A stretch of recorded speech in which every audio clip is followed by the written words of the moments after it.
फिर भी कोई नहीं है जो वाह करता, घर के सिवा कोई नहीं परवाह करता। हर रोज अखबारों के कटघरों में घसीटे जाते हैं, घर पर अम्मी अब्बू के दिल खौफ से पसीजे जाते हैं। सो हेलो एवरीबडी, नमस्कार, कैसे हैं आप सब? आई होप सब अच्छे होंगे। It is really difficult for the workers, the front line workers. They are really struggling this time. They are struggling because of very reason that there are some issues that must have to be addressed at urgency. And secondly, बहुत सारी ऐसी चीज़ें हैं जो वो कर रही हैं, कोशिश कर रही हैं, अपना 100% दे रही हैं, और भी ज़्यादा देना चाहती हैं वो, लेकिन कुछ एक उन इश्यूज़ की वजह से वो नहीं दे पा रही हैं, तो उन्हें एड्रेस करना बहुत ज़्यादा ज़रूरी है। तो here in this vlog will be talking about those issues. हम बात कर रहे हैं नर्सेज से, फ्रंट लाइन वर्कर्स से, और जानने की कोशिश कर रहे हैं कि क्या क्या प्रॉब्लम्स हैं जो उन्हें फेस करनी पड़ती है। सो प्लीज़ कहीं जाइएगा मत, लास्ट तक बने रहिए।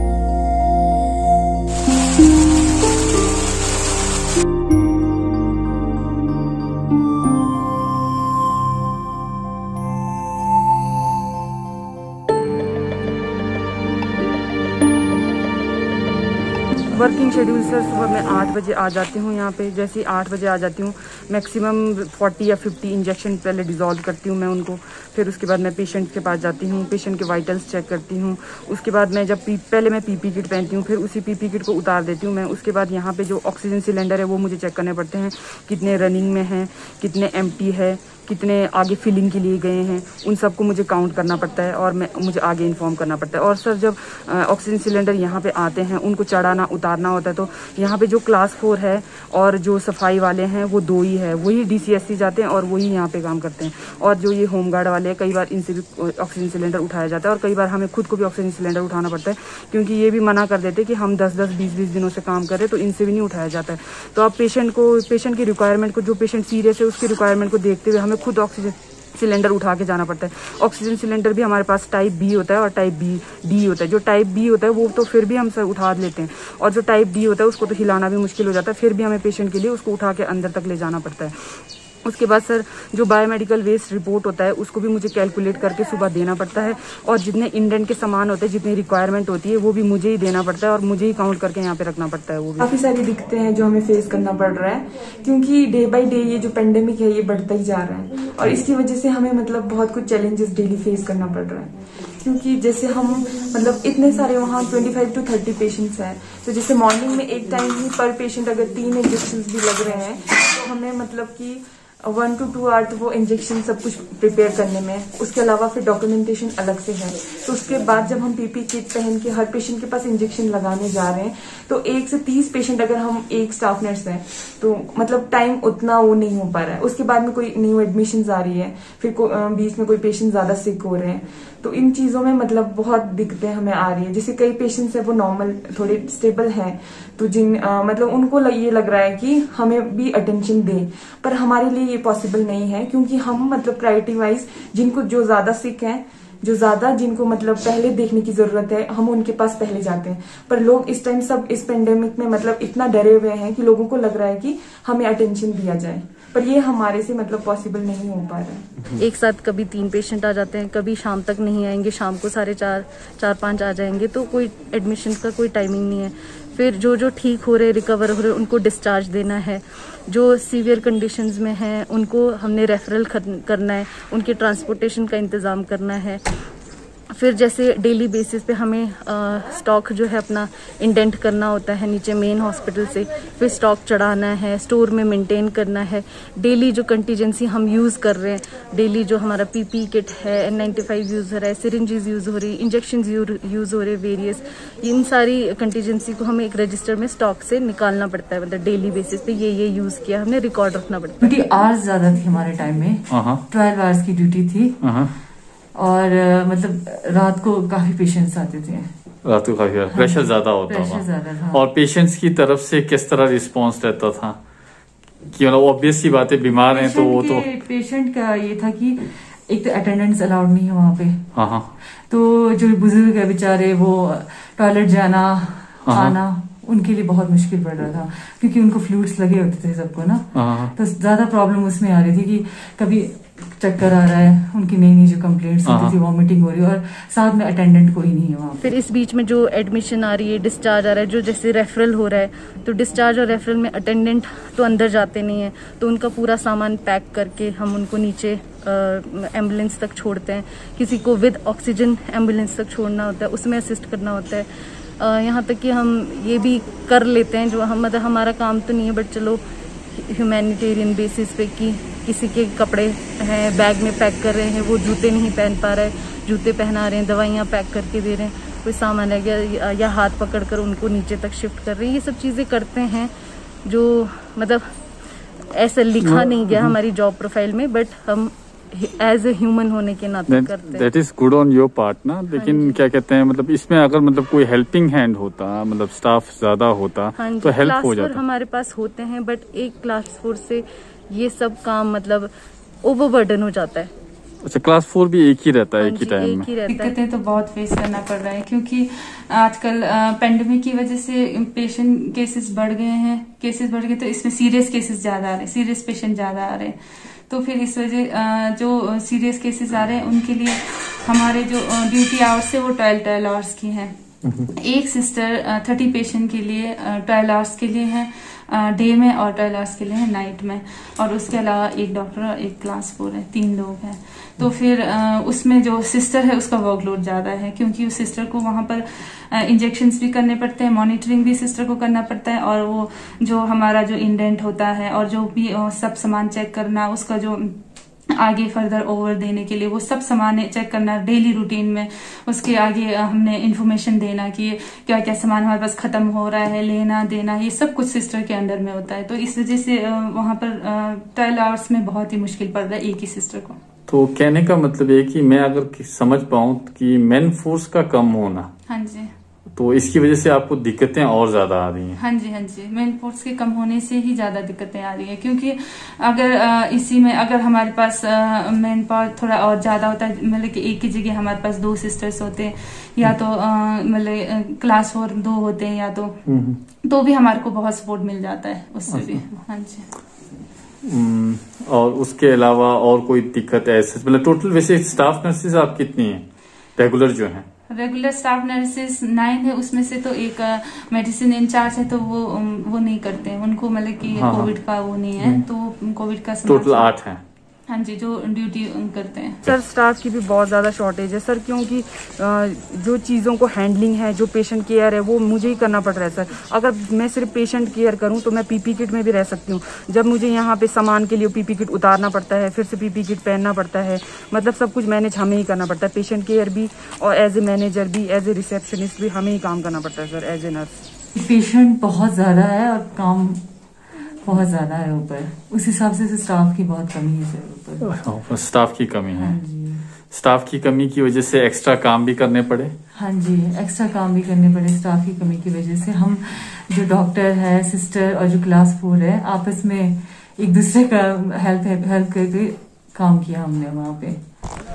अच्छा मैम, एडमिनिस्ट्रेशन की तरफ से तो कहा जा रहा है कि सारी की सारी फैसिलिटीज उपलब्ध हैं, वो कह रहे हैं कि वी आर फुली प्रिपेयर्ड। तो आप मतलब यहाँ पे ड्यूटी दे रही हैं, तो आप अच्छे वे में बता सकेंगी कि क्या हम सचमुच फुली प्रिपेयर्ड हैं? इसके लिए मैं ये कहना चाहूँगी कि एडमिनिस्ट्रेशन ने अपनी तरफ से बिल्डिंग्स जैसे प्रिपेयर करी है, आयुर्वेदिक हॉस्पिटल है या सराय भवन को उन्होंने DCHC की तरह वर्क करते हैं। एम्बुलेंसेज यहाँ पे हमारे पास अवेलेबल है, ऑक्सीजन सिलेंडर्स हमारे पास मतलब 103 से भी ज़्यादा ऑक्सीजन सिलेंडर्स हैं, 18 हमारे पास ऑक्सीजन कंसनट्रेटर हैं। सप्लाईज की कोई कमी नहीं है, सारे रिसोर्सेज हैं। बट मैन पावर के लिए मुझे नहीं लगता कि एक्स्ट्रा मैन पावर यहाँ पे लाया गया है। जो हैं, जो ऑलरेडी मेन क्षेत्रीय अस्पताल में स्टाफ था, उन्हीं को ही यूटिलाइज किया जा रहा है। जैसे अगर मैं आपको बताऊं कि हमारी ड्यूटीज़ जो लग रही हैं वो 10 दिनों के लिए लगती थी, एक स्टाफ की ड्यूटी, एक डॉक्टर एक स्टाफ, पर तब पेशेंट बहुत कम थे। जैसे कि आपने देखा कि मिड अप्रैल के बाद से पेशेंट्स ज़्यादा आने शुरू हुए हैं, और अप्रैल 28 के बाद से लेके आज तक की डेट में 30+ रह रहा है। मतलब ये जो सराय भवन है DCHC, ये 30+ में ही चल रहा है। तो ऐसे में 8 AM to 8 PM एक स्टाफ नर्स, एक डॉक्टर, एक क्लास 4, एक सफाई कर्मचारी, और नाइट में एक स्टाफ नर्स, एक डॉक्टर, एक क्लास 4 दिया गया है। तो आप खुद ही सोचिए कि 31 पेशेंट्स को ये इतने से ही जो लोग हैं वो कैसे मैनेज करेंगे, क्योंकि देखिए हमारा जो काम है वो इतना वो है कि 31 पेशेंट्स को, हर पेशेंट की रिक्वायरमेंट को पूरा करने के लिए वो टाइम जो है वो एडिक्वेट एक तो नहीं हो पा रहा है, दूसरा हम लोग ओवरबर्डन हो रहे हैं इस चक्कर में, क्योंकि 12 घंटे की लंबी शिफ्ट करनी है, 10 दिन लगातार करना है, बीच में कोई ऑफ्स नहीं है। तो ये मैं मतलब समझ रही हूँ कि अगर स्टाफ और यहाँ पर रिक्रूट किया जाए तो पेशेंट की केयर में भी अच्छा इजाफा होगा, और जो हम पे जो बर्डन पड़ रहा है वो भी कम हो जाएगा। जैसे अब आप देख रहे हैं कि केसेस में तो कोई कमी आ नहीं रही है, ये बढ़ता ही जा रहा है, आने वाले हालात इससे और ज़्यादा बदतर हो सकते हैं। तो इन सब में अगर हॉस्पिटल से यहाँ के लिए स्टाफ भी लाया जाता है तो हॉस्पिटल में स्टाफ की कमी पड़ जाएगी। तो वो जो ये है मतलब ह्यूमन रिसोर्सेज हैं, मैन पावर है, इसको बढ़ाने की भी आवश्यकता अच्छा है। आप रेगुलर नर्स हैं? हाँ जी, तो आपकी ड्यूटी कहाँ लगी है? DCC में। DCC में है, वहाँ पे स्टाफ पूरा है DCC में? नहीं, स्टाफ तो नहीं है, पूरे तो नहीं है, हम स्टाफ नर्स अकेले ही हैं, एक डे में है, एक नाइट में है। तो वहाँ पे डॉक्टर वहाँ पे अलग से पोस्टिंग नहीं हुई है, उनकी जो डॉक्टर है DCHC में है, उनको ही आना पड़ता है नीचे भी। अच्छा, तो फिर क्लास 4 भी नहीं है। क्लास 4 भी नहीं है, मतलब यहाँ पे भी स्टाफ का शॉर्टेज ही दिख रहा है। So guys, you listen to them. They are doing commendable job. They are doing some of the things that are not expected from them. They are just moving out of their comfort zone. That is really commendable. Respect for them. Now I would like to share some of the facts with you all. The facts are like this. Nurse per patient ratio. This ratio is given according to SIU, Staff Inspection Unit norms, on the basis of workload. There are so many categories. I will be talking about 2 categories only. One is normal category and the second one is ICU or ICCU, critical वाला। तो normal category में 1:6 beds होने चाहिए, और ICCU यानी कि critical में 1:1 का होना चाहिए। और NABH के गाइडलाइंस के अनुसार अगर पेशेंट वेंटिलेटर पे है तो 1:1 का रहेगा, अगर पेशेंट वेंटिलेटर पे नहीं है तो 1:2 का रेशियो रहना चाहिए। नॉर्मल सर्कमस्टांसिस में एक नर्स होगी 6 बेड्स के लिए, और जब मतलब क्रिटिकल होगा केस तो वहां पे क्या होगा, 1 पे 1 नर्स होगी जब कभी वेंटिलेटर पे होगा, जब कभी आपका वेंटिलेटर पे नहीं है तो 2 के पीछे 1 नर्स होगी। तो this is the norms that India follows. और इसके अलावा OPD कैजुअलिटी से रिलेटेड बहुत सारे इसके कैटेगरीज हैं, उन सब में नहीं जाएंगे, ये 2 तो यही रहेंगे। अब बात करते हैं सराय भवन की। सराय भवन में टोटल बेड्स हैं 30 से 31, और वहां पे जो नर्स सर्विस दे रही हैं वो है 1, यानी कि ये बनता है 1:30। तो सोचिए कितना ज्यादा फर्क है और कितना ज्यादा ओवरबर्डन होगा। तो let's not crib about it, I am not cribbing about it, लेकिन क्या करें, there was a window of opportunity of 2 months. I believe that there was window in that many of the reforms must have done, लेकिन अब reform नहीं हुए हैं या बहुत कम हुए हैं, तो अब क्या कर सकते हैं, अब उसके बारे में ज्यादा क्रिप तो नहीं कर सकते हैं। We have to move forward, as we all know that whenever it comes to health structure in India, the spending on health is very less, and that is the reason why this all happens. Let's not crib about it, let's move forward. And remember one thing, I am not here to criticize any government, and I am not here to criticize anybody. I just want that in coming time these things should be addressed as quick as possible, because we need what? We need solutions. Later on we'll find out that whose fault was what, but right now we need solution. Now let's move to another set of staff nurses वो came here through outsource, यानी कि सीधे सीधे कहें तो ठेकेदारी व्यवस्था के थ्रू वो यहाँ पे आए हैं। देखते हैं, मैक्सिमम प्रॉब्लम्स तो उनकी सेम सी हैं, थोड़ी सी कुछ हटके भी हैं कुछ प्रॉब्लम्स, उनको भी डिस्कस कर लेते हैं। Then will come to the conclusion part. Please कहीं जाइएगा मत, बने रहिएगा। कोविड का समय है तो प्रॉब्लम्स तो आ रही होंगी जी, बहुत ज्यादा। अच्छा, किस तरह की प्रॉब्लम है, शेयर करना चाहेंगे? हाँ जी, जैसे कि हम लोग मतलब कि कोविड में ड्यूटीज कर रहे हैं, तो हमारी ड्यूटी 12 आवर्स की हो रही है ड्यूटीज। तो 12 आवर्स में हम लोग 8 AM to 8 PM मतलब कि एक स्टाफ होते हैं, और फिर उसके बाद 8 PM to 8 AM नाइट में एक स्टाफ होते हैं। तो मतलब उसमें बहुत ज्यादा मुश्किलें आती है हमारे को। जैसे मतलब एक क्लास 4 होता है, एक डॉक्टर होता है और एक स्टाफ नर्स होते हैं उसमें। तो उसके साथ साथ जैसे हम मतलब कि काफी सालों से यहाँ पे जॉब कर रहे हैं, और हमारी सैलरी आज तक एक बार भी मतलब कि बढ़ी नहीं है, मतलब कि 1 रुपए भी नहीं बढ़ा हुआ है। तो इस पे भी मतलब कि ये है कि जैसे गवर्नमेंट का वो है एजेंडा है इक्वल वर्क और इक्वल सैलरी पे। तो मतलब कि इक्वल वर्क तो चलो, इक्वल वर्क से भी ज्यादा हमें करा दो, हमें कोई दिक्कत नहीं है, लेकिन बट उस हिसाब से सैलरी दे दो ना हमें, कि जिस हिसाब से यहाँ पे काम करते हैं हम। तो हमारी मतलब कि मेन इशू ये है कि सैलरी, और हमें रेगुलर करने के लिए भी मतलब कि हम ऐसे नहीं कहते कि रेगुलर कर दो, बट ये कि सैलरी उस हिसाब से दे दो जितना हम वर्क करते हैं यहाँ पे। तो आउटसोर्सिंग के थ्रू तो अभी पेंडेमिक के टाइम में प्रॉब्लम्स तो बहुत आ रही होंगी। हाँ जी, बहुत आ रही है प्रॉब्लम्स। तो प्रॉब्लम्स तो आ रही हैं, उनको बहुत अच्छे से टैकल कर रहे हो आप। हाँ जी। इसके अलावा कोई प्रॉब्लम है ऐसी एज सच की, मतलब जिसे देख के लगता हो यार ये चीज होनी चाहिए तो और काम एफिशिएंटली हम कर पाते हैं? हाँ जी बिल्कुल, क्योंकि हम लगे हैं आउटसोर्स के थ्रू, NCD के थ्रू हम लगे हुए हैं। हम यहाँ पे 6 स्टाफ नर्सेस है, और हम लगे हैं 2013 से लगे हुए। हमारे को अभी 8th ईयर रनिंग चला हुआ है, बट हमारी पहले दिन से अभी तक कोई भी 1 रुपए भी सैलरी बढ़ी नहीं है।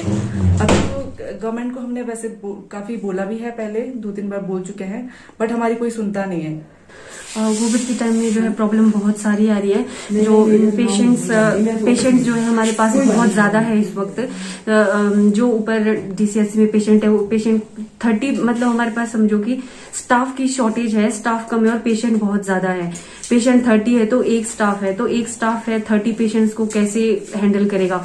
सबके इंजेक्शंस है, इंसुलिन चेक हो रहा है, सभी के 30 पेशेंट्स के फ्लूइड्स है, तो फिर उनको इंजेक्शन लगाना। और मैक्सिमम पेशेंट्स है कि 90-70 ईयर्स के है, तो उनके साथ अटेंडेंट भी कोई नहीं है, तो फिर उनको अंदर बाहर ले जाना, वॉशरूम लेके जाना। हम 24 मतलब पूरे 12 के 12 घंटे उनके पास खड़ी तो नहीं रह सकते। उनके अलावा भी हमारे पास बहुत सारा काम है, रिटर्न वर्क है, हमें सामान भी देखना होता है, छोटे से छोटा सामान भी हमें काउंट करना होता है।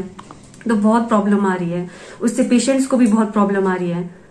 उनकी भी बहुत कंप्लेंट्स रहती है कि हमें देखते नहीं है, पर हमारी भी मजबूरी है कि हम कैसे जाए। हम 12 घंटे उनके पास खड़े नहीं रह सकते, और भी बहुत सारे काम है। अगर उनके पास रहेंगे तो बाकी काम छूट जाते हैं। हमें 12 घंटे की ड्यूटी देनी पड़ती है, और हमारी सैलरी इतनी ज्यादा है नहीं, और सिक्योरिटी नहीं है।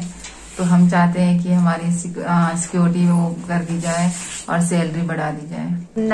नाइट में होते जिस स्टाफ ना, तो फिर हम जैसे नीचे भी है आयुर्वेदिक में भी, तो हमारे को रात को नाइट में आयुर्वेदिक में भी जाना पड़ता है, तो स्टाफ के साथ जाना पड़ता है। कई बार सिस्टर नीचे होते हैं तो उनको लेने जाना पड़ता है, फिर उनको लाने जाना पड़ता है, अकेले वो भी नहीं आ सकते ना। हाँ जी, तो आपको अकेले जाना पड़ता है? हाँ जी, हमारे को यहाँ से कम आधा किलोमीटर चलना पड़ता है ऊपर नीचे। अच्छा। दिन का हम कम से कम 6-7 बार चलते हैं। अच्छा। चलते रहते, कभी सैंपल के साथ जाना पड़ता है, कभी इंडियन के साथ जाना पड़ता है, कभी ये लाओ कभी वो लाओ, कभी नीचे का सामान आयुर्वेदिक का सामान है ना सर। फिर कभी यहाँ पे सामान खत्म हो जाता है तो यहाँ पे, कभी यहाँ ऑक्सीजन खत्म हो रहा है तो हमारे को फटाफट दौड़ के यहाँ आना पड़ता है, कभी नीचे ऑक्सीजन खत्म हो रहा है तो हमारे को नीचे जाना पड़ता है। हमारे को बहुत दिक्कत होती है चलने में। कहने का मतलब ये है कि अगर ज्यादा लोग होते तो थोड़ा कम हो जाता। थोड़ा अगर ज्यादा स्टाफ होते तो हमारे को बर्डन को थोड़ा कम पड़, जैसे हम अगर 2 होते, जैसे 2-3 ऐसे मैनेज कर लेते, एक ने यहाँ रहना था, एक ने नीचे रहना था। अच्छा, यहाँ पे भी स्टाफ की कमी आ रही है। अब आप में से कई लोग सोच रहे होंगे कि ये इक्वल पे की बात की जा रही है, equal pay for equal work की बात की जा रही है। बात तो सही है, लेकिन क्या ये अप्रोप्रिएट टाइम है? जी हाँ, ये अप्रोप्रिएट टाइम ही है, क्योंकि आप खुद ही सोचिए, ये नर्सेस जो हैं रेगुलर नर्सेस के बराबर काम कर रही हैं, आउटसोर्स के थ्रू आई हैं, लेकिन काम रेगुलर नर्सेस के बराबर कर रही हैं। आने वाले समय में ये और ज्यादा इनको कठिन स्थितियों से गुजरना पड़ेगा। ना किसी तरह का इंश्योरेंस कवर है, ना किसी तरह का इकोनॉमिक बेनिफिट है। सिर्फ 11,000 रुपए महीना इन्हें मिलता है। तो आप खुद ही सोचिए 11,000 महीने में क्या करेंगे, परिवार से दूर हैं, तो किसी तरह का इंसेंटिव तो इनको मिलना ही चाहिए। तो please don't take it otherwise, negative मत लीजिएगा। ये डिमांड कर रही हैं क्योंकि इनका हक है, तो ये भी एड्रेस होना जरूरी है। Apart from that yesterday only a notice came in, जहाँ पे 3 नर्सेज जो हैं वो हमारे रीजनल हॉस्पिटल रिकांगपिओ के लिए दी गई हैं। उनमें से 2 ऑलरेडी यहीं पर हैं, अभी ये कॉन्ट्रेक्चुअल बेसिस पे आई हैं, तो 2 पहले आउटसोर्स के थ्रू थी और वही 2 होंगी यहाँ पे। तो उनमें से एक कुल्लू जाने वाली होंगी। तो कहने का मतलब यह है कि लमसम में अगर हम देखें तो हमें सिर्फ और सिर्फ एक ही स्टाफ नर्स का इजाफा होता हुआ दिख रहा है। तो एक स्टाफ नर्स अब इंक्रीज हुई है। उसके अलावा मेरी रिक्वेस्ट है, चाहे वो एडमिनिस्ट्रेटर हों, चाहे वो पॉलिटिशियंस हों, प्लीज आप सब इस गैप को फिल करने में पूरा प्रयास करें, क्योंकि this is urgency, this is really urgent. क्योंकि मेंटली हो, फिजिकली हो, they are breaking up, they are really breaking up. अपना पूरा कोशिश कर रही हैं, लेकिन दे आर ब्रेकिंग अप। आप लोगों की सहानुभूति की बहुत ज्यादा जरूरत है उनको। एज ए कम्युनिटी हमारी सहानुभूति की भी जरूरत है। लाइक इन दिस केस, ये आप ये टेंट ही देख लीजिए आप, ये डॉक्टर्स और नर्सेस के लिए व्यवस्था की गई थी स्टे करने के लिए। ऐसे में कैसे रहेगा? तो सबको फॉरवर्ड आना पड़ेगा, सबको आगे आना पड़ेगा, so that we can help them, क्योंकि यही फ्रंटलाइन वर्कर्स हैं जो हमें इस डिफिकल्ट सिचुएशन से उबारेंगी। और इनके कंट्रीब्यूशन को कोई भी दरकिनार नहीं कर सकता है, पूरा विश्व इनका लोहा मानता है। तो ये फ्रंटलाइन वर्कर्स को हम किसी भी तरीके से हतोत्साहित नहीं कर सकते हैं। Please do something so that this overburden thing ना gets lessen up. This is really important, this is the need of the hour. Please last तक बने रहिएगा, क्योंकि अभी आपको मैं एक सुंदर सी कविता लिखी है हमारी इस नर्स बहन ने। बहुत अच्छी कविता है, सुनिए, इनके इमोशंस हैं इसमें, तो प्लीज इसे सुनिएगा। नमस्कार। तब एक नर्स का एक अपने पेशेंट के लिए जो थॉट्स आए वही शब्दों में बयान किया हुआ है। शायद जानते नहीं, तुम्हारी अम्मी ही नहीं, थामा है मैंने भी कई बार तुम्हारे कांपते हाथों को, तुम्हारे लड़खड़ाते कदमों को। कितने दफे संभाला है तुम्हारी धीमी नफ्स की रफ्तार, तुम्हारे 100 से ऊपर का बुखार, तुम्हारी उखड़ती सांसों को, तुम्हारी अनकही बातों को। पर कभी बताया नहीं, कभी जताया नहीं। नहीं चाहती तुम खुद को कमजोर समझो, नहीं चाहती तुम्हें किसी सहारे की जरूरत हो। कभी कभी तुम्हारे स्वाभिमान को जानबूझ ललकारा है, तो कभी बड़ी बहन की तरह तुम्हें पुचकारा है। कच्चे घड़े थपकियों से जैसे बनाए कुम्हार ने, वैसे ही हम साथी धूप छाँव में बीमार के। तुम्हारी अधूरी मुस्कान में, सांस लेने की थकान में, तुम्हारी बुझी आंखों में रात मेरी भी जाग कर कटती है। एक एक सांस, एक एक नब्ज गिन गिन सही हो तो ही चिंता हटती है। तुम जैसे ही तो मेरे अपने भी हैं, माँ बाप बच्चे भाई बहनें भी हैं। रोज़ कितने नए चेहरे मिल जाते हैं, रोज़ कितने नए रिश्ते बनाते हैं, रोज़ कई मर्ज निपटाते हैं, रोज़ कई दर्द मिटाते हैं, रोज़ कई नासूरों का कर इलाज, रोज़ नए मरहम लगाते हैं, रोज़ नए नए फरिश्तों को इस जहान में लाते हैं, रोज़ नई अम्मियों को उनके अरमान से मिलाते हैं। और भी कई छोटी चीज़ें, बात तुम्हारी आंखें मीचे, छोटे छोटे किस्से कुछ तुम्हारे हिस्से छोड़ जाते हैं।